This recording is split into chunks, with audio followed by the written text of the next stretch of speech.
Et depuis, je fais assez attention en fait quand je monte dans les transports à pas m'asseoir à côté d'un homme. Enfin, ça m'arrive, mais c'est vraiment parce que je sais pas, je me sens en sécurité, où il y a beaucoup de monde dans le transport. Et je fais aussi attention à ne pas demander mon arrêt en avance en fait, à vraiment demander l'arrêt, enfin juste avant que le bus arrive, parce que j'ai pas envie qu'un homme voit que je demande mon arrêt et décide de descendre derrière moi. Des réactions? C'est chaud, hein. C'est chaud. Est-ce que vous avez l'impression que votre comportement dans la rue ou dans les transports change depuis que potentiellement vous avez vécu du harcèlement? Parce que... Non, oui. Ouais. C'est vrai que, en tout cas, genre, je reprends totalement ce que disait Ariane dans son anecdote par rapport à, par exemple, attendre au dernier moment pour notifier son... Après, je le fais pas tout le temps. Si je me sens pas particulièrement à ce moment-là être l'attention de quelqu'un genre, qui pourrait me harceler, si je me sens en sécurité et tout, je le fais pas. Mais dès qu'il y a potentiellement ce genre de... Enfin, s'il y a un potentiel d'harcèlement, je fais totalement ça, genre j'attends le dernier moment, même des fois, genre je me suis déjà demandé est-ce que je descends pas à mon arrêt et j'attends pour juste essayer de brûler, enfin pas brûler, enfin je me dis si je suis vraiment, je me suis déjà senti vraiment mal et je me suis dit bon, est-ce que je descends et genre juste je continue ma vie quoi normalement ou est-ce que genre j'essaie de brûler vite et je descends pas à mon arrêt, j'essaie de faire quelque chose. Des fois c'est dans des situations où tu te dis mais tu peux pas agir normalement quoi. Et après, c'est vrai que moi, par exemple, enfin, c'est bête, mais c'est un réflexe de pas m'asseoir à côté d'un homme dans le transport en commun. Et dès que. Enfin, c'est bête, mais en soi, genre, je me mets toujours un peu à un endroit seul ou un endroit. Mais en même temps, seul, mais pas caché, un endroit où je suis en plein jour, on va dire. Mais c'est vrai que j'ai tendance à éviter, genre, à mettre le plus de barrières possible, en fait, entre moi et un potentiel harcèlement. Dans les transports, je viens de remarquer, en entendant ça, qu'il y a un truc que je fais quand il y a des hommes autour de mon siège et que je m'apprête à descendre du bus, donc je quitte mon siège. Si je suis en robe ou en jupe, je vais me tirer sur ma jupe au moment où je me lève pour être mais bien sûr, complètement sûre que elle va me cacher les fesses et que les garçons, les hommes derrière moi quand je me lève vont pas faire une remarque, en profiter, siffler. Et je crois que ça m'est déjà arrivé d'ailleurs un sifflement avec une jupe où quand je me lève, bah, elle descend doucement, on va dire. Et en fait, ouais, je fais super attention à ça, à tel point que ça en devient maladif. Quoi. Je sors du bus, je vais m'arrêter, vérifier que c'est bon et qu'il n'y a pas du coup un mec qui en aurait profité. Voilà. Même si pendant le trajet, tu t'es pas senti particulièrement en danger? Ouais. S'il y avait des hommes autour. Par exemple, si j'étais dans les sièges du fond, je vais vraiment pas avoir ce réflexe. Si j'étais dans un siège où je sais qu'il y avait des hommes derrière, je vais le faire tout de suite. Même s'ils m'ont pas du tout oppressée, je me suis pas mal sentie, mais je le fais. C'est vraiment devenu un réflexe. Mais du coup, enfin bon, c'est mon témoignage et quand je m'entends, je me dis que c'est incroyable en fait à quel point ça peut régir nos vies, mais je me rends compte que je suis vraiment tout le temps aux aguets en fait. Dans les transports, dans la rue, je suis tout le temps aux aguets, je fais tout le temps attention, est-ce qu'on me regarde, est-ce qu'il y a quelqu'un qui m'a remarqué, est-ce que les deux types là du fond du bus qui sont en train de rigoler, de me regarder, est-ce qu'ils parlent de moi Enfin, je suis tout le temps en train de me poser des questions sur mon comportement et je trouve ça super intéressant de dire qu'on met le plus de barrières possible parce qu'on sait qu'il y a certains hommes qui sont capables de vraiment, c'est-à-dire sous le prétexte qu'on va avoir souri à un moment, qu'on aura souri, qu'on se sera assise à côté d'eux, qu'on aura, je sais pas, qu'on leur aura répondu parce qu'ils ont eu besoin de passer et qu'ils nous ont dit pardon, qu'on a dit c'est rien, ou qu'on a souri, ou quoi que ce soit, ils voient une faille en fait.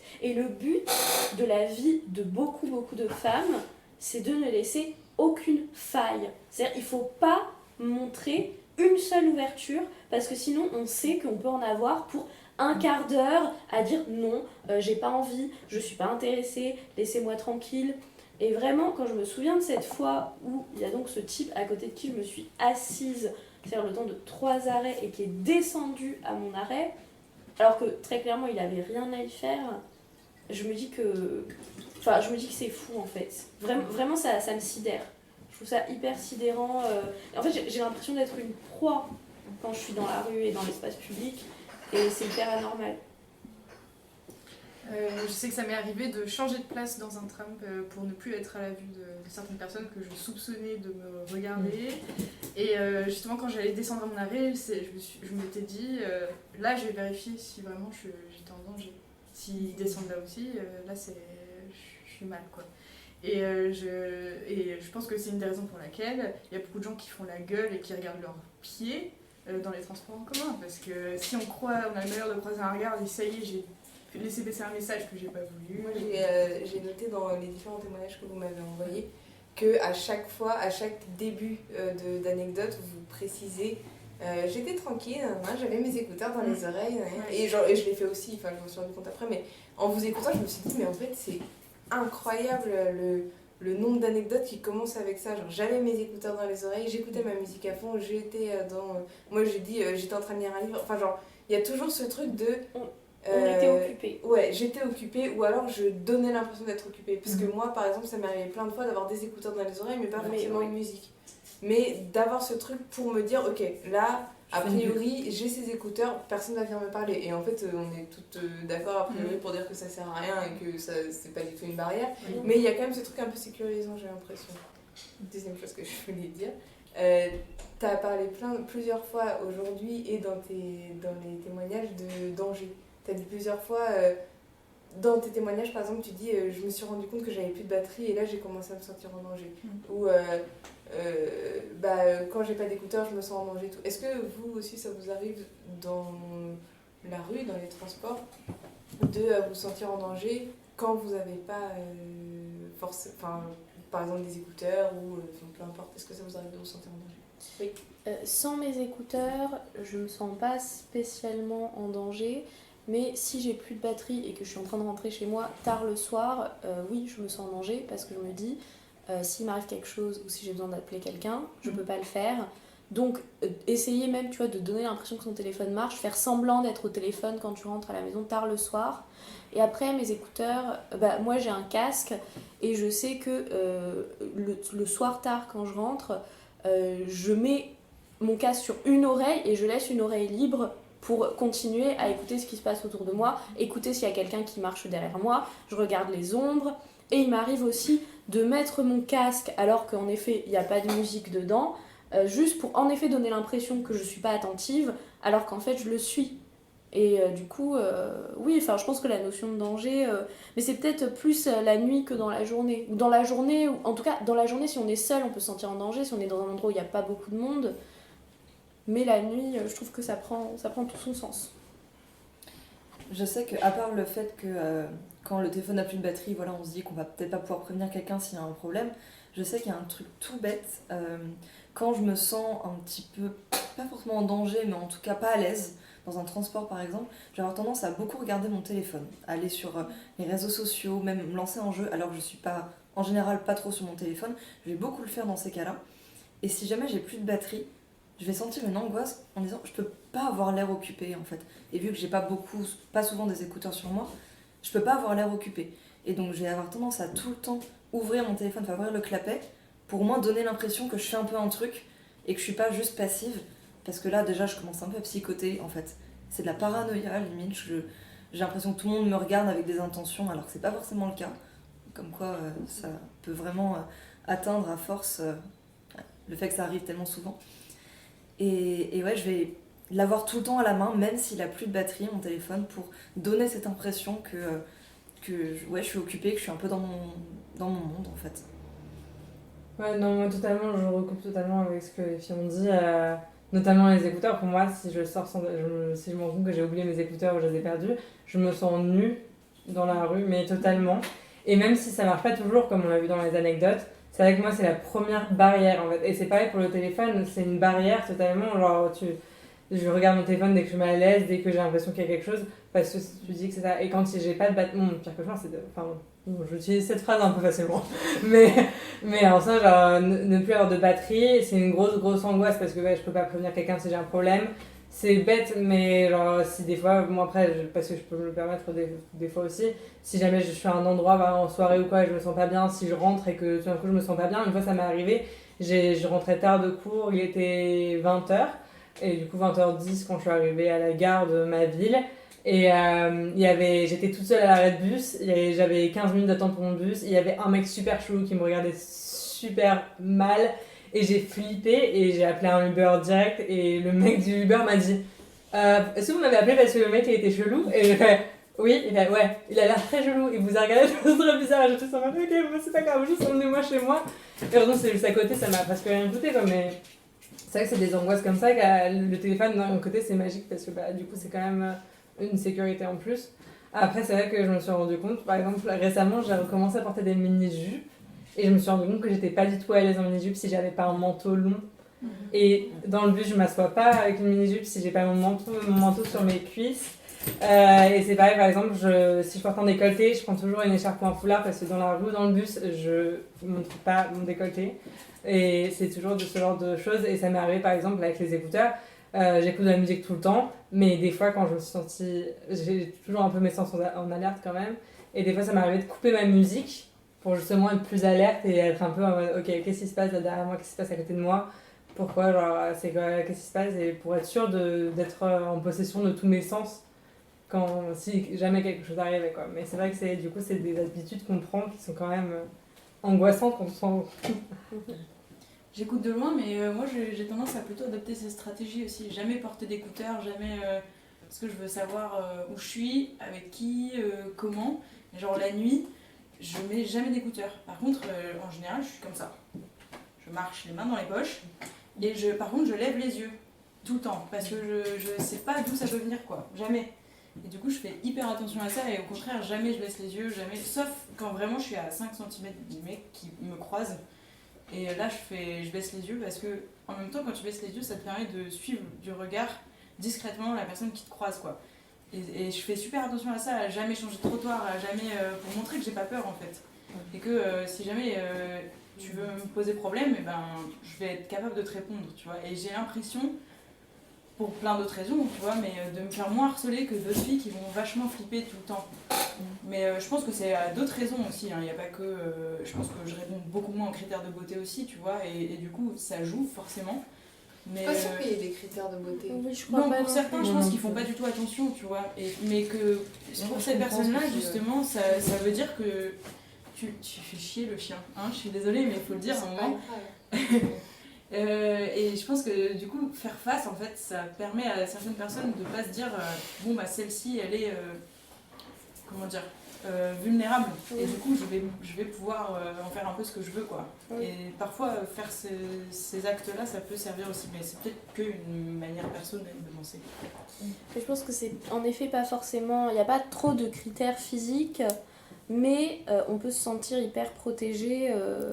Enfin, moi par exemple, si je sors tard le soir, je fais attention à ma tenue. Je pense qu'on en est toutes là de toute façon. Si je sais que je vais rentrer tard chez moi, c'est rare que je mette une robe, c'est rare que je mette une jupe courte. Je préfère être en pantalon, même pour pouvoir courir. Et du coup, rien que même essayer de masculiniser un peu ma silhouette, porter quelque chose de large, rien qui est près du corps, une grosse veste. Et du coup, je me demande si toi, Naïg, du coup, est-ce que tu penses que le fait que tu aies les cheveux courts et que parfois tu sois peut-être habillée de manière à ce qu'en effet on voit pas trop que t'aies des hanches, que t'aies de la poitrine, est-ce que tu penses que du coup, en effet, on t'embête moins dans la rue, probablement pour ça, ou est-ce que ça t'arrive quand même hyper régulièrement? Ça m'arrive pas hyper régulièrement, mais je pense que c'est pas ma tenue qui compte, c'est vraiment la coupe de cheveux, quoi. Oui. C'est vraiment genre en mode... le peu de fois où je me suis fait harceler dans la rue, on va dire ça m'est arrivé peut-être 5 fois dans ma vie, ce qui est pas énorme. Et 2 fois sur les 5, c'était du harcèlement homophobe, quoi. C'était pas du tout genre... parce que les gens se disent « Ah ouais, ben elle, de toute façon, elle est lesbienne, quoi ». Et du coup, alors je pense que ça arrive pas à toutes les filles qui ont les cheveux courts, Mais par contre, de manière générale, je renvoie une image qui n'est pas du tout, comment dire, hétéronormée, quoi. Et du coup, je pense que ça m'arrive moins de me faire harceler, parce que les hommes se disent, de base, il n'y a pas de jeu à avoir, en fait. Et je pense que pour les gens qui harcèlent, c'est un jeu. C'est qu'à un moment donné, soit tu humilies, c'est un jeu d'humiliation qui n'est pas du tout validé, soit c'est un jeu de drague, parce qu'il y a quand même ça qui est vachement défendu, et du coup, de base, il n'y a aucun objectif, en fait. Et pour ceux, justement, qui font ça gratuitement, en mode l'objectif, c'est juste de faire peur, et ça m'arrive peut-être moins, justement, par cette attitude-là de non-fuite, en fait, et d'affrontement des choses. Mais ça n'empêche pas que j'ai peur quand même, des fois. Mais je pense que j'ai moins peur que certaines personnes et que je me dis, de toute façon, si ça doit arriver, ça arrivera, peu importe ce que je fais, en fait, et peu importe la manière dont je me comporte, quoi. Quand tu dis c'était du harcèlement homophobe, est-ce que tu as un exemple? Ça m'est jamais arrivé seule, mais quand c'est arrivé, je me baladais par exemple avec ma copine et on se tenait la main. Et déjà, il faut savoir que j'ai mis vachement de temps à accepter de tenir la main à ma copine dans la rue. Et c'est encore difficile selon les quartiers et tout ça. Et en fait, j'en veux plus. Il y a clairement un mec qui m'a dit, qui nous a dit d'ailleurs, ouais, les lesbiennes, machin. Genre, on n'a même pas entendu la fin de la phrase, genre ça avait juste aucun sens, comme il y a des mecs qui vont aborder des filles sans aucun objectif, à part juste humilier et dire, ah ouais, toi t'es une femme, ou toi t'es lesbienne. Et en fait, quoi? Genre, ça te pose quel problème? Mais juste, ouais, t'afficher, quoi. Clairement, t'afficher, ou t'humilier, ou te faire peur. Enfin, voilà, c'est juste... oui. C'est hyper cool que... Enfin, cool, non. Mais c'est intéressant que tu abordes ce sujet-là, parce que du coup, avec Salomé, il y a quelques semaines, à l'écoute des épisodes et tout, on a échangé un peu. Et Salomé m'a envoyé donc, notamment le témoignage que je vous ai fait écouter tout à l'heure. Et on a discuté un peu et elle m'a dit, mais est-ce que tu te souviens de cette fois où on était à Paris, toutes les deux, on faisait donc ma pendaison de crémaillère avec ma sœur, parce que j'ai vécu à Paris avec ma sœur. Et on avait fait une soirée, on était tous complètement déchirés. Et donc on était assez jeunes et très tactiles à ce moment-là, Salomé et moi. Et donc à partir du moment où on avait beaucoup bu, on était très proches physiquement, quoi. Et puis Salomé, ce jour-là, était dans un état lamentable, était très bourré. Et donc je crois qu'on avait pris un Uber pour aller là où on allait. Non, on avait pris le métro. On avait pris le métro, peut-être. Mais on était tout seul dans la rame de métro. Ok, oui, voilà. Avec tous les potes de ta sœur. Très juste. Donc on était toutes les deux, donc on avait la vingtaine, ma sœur et tous ses copains qui avaient donc 27 ans à peu près. Et donc on sort des transports et on se dirige vers un bar-boîte, bar de nuit où on a l'impression d'aller danser, quoi. Et donc Salomé et moi on est très proches, à ce moment-là on se tient la main. Et je n'ai pas toute l'anecdote en tête, hein, mais et je sais qu'on tombe face à deux mecs. Ouais, en fait on marchait sur une sorte d'allée au milieu de entre deux rues, parce que je sais pas si vous voyez Pigalle un peu, mais Pigalle t'as deux routes en fait à un moment, et t'as une sorte de trottoir au milieu de la route un peu, et tu peux marcher à cet endroit-là. Et donc nous on marchait, on remontait l'avenue sur ça, et il y a des bancs et il y a des gens et il y avait des mecs, et du coup on est passé devant eux. Voilà, on est passé devant eux, et au début ça a commencé, alors j'allais dire un truc complètement détestable, de harcèlement de rue classique, du coup de hey, les filles comment ça va, nan. Donc on réagit pas particulièrement, on continue et tout. Donc Salomé était fallait la surveiller, quoi. Et puis moi j'étais... En partie la raison pour laquelle on se tenait la main, hein, pour oui, pas que je parte. Pour pas qu'elle tombe, pour pas qu'elle aille à l'autre bout du monde. Et donc il nous aborde, donc au début en harcèlement classique, entre vraiment très gros guillemets, j'imagine qu'on s'entend toutes quand je dis ça. Et à partir du moment où il voit qu'on se tient la main, il y a un truc qui s'est joué, qui a complètement changé. Et à partir de ce moment-là, il y a eu un truc qui... Je dirais... un peu homophobe en fait. Homophobe, mais dans le pas- sens enfin, fétichiste. oui, Ah, voilà. ouais, fétichiste. Ouais. C'était un fétichisme de la lesbienne qui s'est Ouais, voilà. enclenché en fait. Et genre. c'était ah mais vous êtes ensemble et tout, et on était là enfin genre on comprenait pas, genre ok, on dit rien et tout, et ils nous disent mais vous seriez pas pour un plan et on était, à 4 du coup, et on était là quoi, et genre moi je commençais à monter, Salomé elle n'avait plus trop, enfin elle était là genre mais qu'est-ce qui se passe, je comprends pas, et genre moi j'étais là par contre je vais me taper, enfin genre là à un moment donné je vais me taper je pense, et je me souviens que j'ai fini à hurler sur ces mecs, genre mais t'as pas honte, mais tu te prends pour qui, nan, nan, nan, et tout. Et enfin bon bref, un truc un peu hard quand même. Et donc il y a quelques semaines on s'est souvenu de cette anecdote-là et on s'est dit mais c'est incroyable comme le fait de trouver deux meufs dans la rue qui se tiennent la main, ça engendre en fait un nouveau truc de harcèlement. Il n'y a pas que le harcèlement de oulala, t'es mignonne, tu veux pas rentrer avec moi. Là, il y a un vrai truc de fétichisation de la femme, en fait, et de la femme lesbienne. Et de, en fait, est-ce qu'on rentrerait pas tous les quatre? Est-ce qu'on ferait pas des trucs? Mais en fait, à quel moment? Et de la même manière que tout à l'heure, on s'est dit, mais comment, pourquoi t'as pas honte, en fait, de venir me parler comme ça? J'étais vraiment comme on l'a dit. Ouais. J'étais dans un état second, bref, mais je me souviens quand même très clairement de ce moment où ça a switché. J'étais un peu, je faisais pas trop attention quand ils étaient en mode ah, vous êtes mignonne, venez, on va passer la soirée ensemble, etc. Ouais, et quand ils ont fait ah, mais vous êtes pas intéressés, ah, mais non, mais en fait, vous êtes ensemble, hein, vous aimez les meufs et tout. Et là, c'est un coup, mais il y a une étincelle dans les yeux du mec, quoi. Genre, c'est passé de on va pouvoir. Enfin, au départ, c'était un truc en mode on veut des meufs quand même, tu vois, c'était quand même un truc. Et ensuite, c'est passé directement à mais là, on peut assouvir un autre fantasme encore plus top, quoi. Genre, c'est des lesbiennes, on va pouvoir, genre. Et en plus, du plan à 4, moi j'étais genre en mode quoi. Oui, il y a un truc à ce moment-là qui s'est déclenché en moi de ok, je veux bien que tu me parles, je veux bien, et là c'était la rage. Que je vis régulièrement, que tu m'abordes parce que je suis une femme dans la rue, là je tiens la main de ma pote qui a priori va pas bien, et en plus là maintenant tout de suite tu vas venir me proposer un plan à 4, et genre vraiment j'ai vrillé complètement, et j'ai et Roman a dû et à ce moment-là ta sœur a dû venir à intervenir et moi j'étais hyper choquée parce qu'elle m'a dit, je pense que j'aurais réagi comme elle à ce moment-là, parce qu'en fait c'était pas la peine de discuter, il était plus d'1h du mat, a priori ils étaient pas dans un état très propre non plus, et elle m'a dit mais en fait passe ta route Charline, c'est bon, c'est fini, tu passes ta route, et j'étais là mais en fait non, genre c'est pas normal, et c'est pas normal que moi j'ai à subir ça, et c'est pas normal que je doive les ignorer en fait, et elle était là juste Charline, on va aller danser, tu te calmes, tu descends et on y va.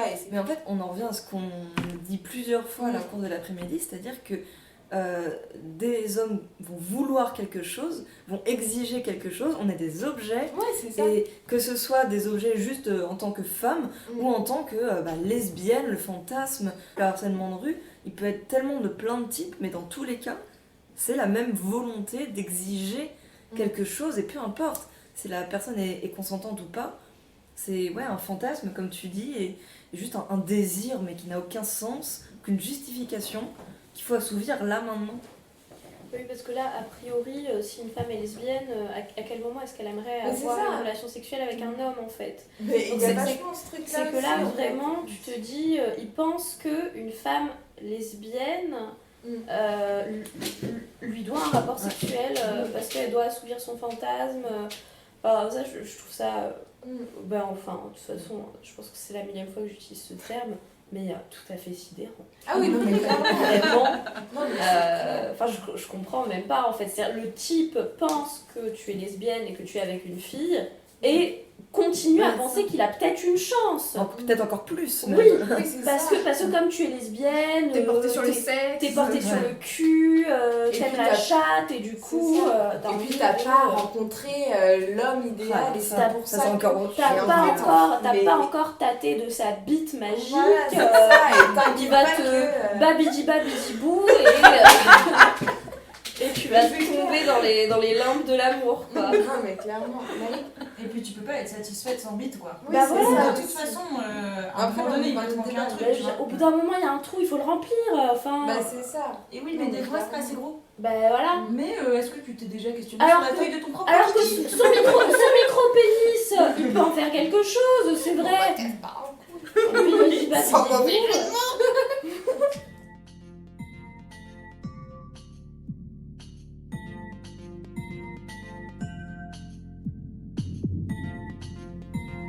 Si ce que tu viens d'écouter t'a plu, te parle ou qu'il te paraît important qu'on parle de harcèlement de rue, n'hésite pas à aimer, à commenter ou à partager l'épisode.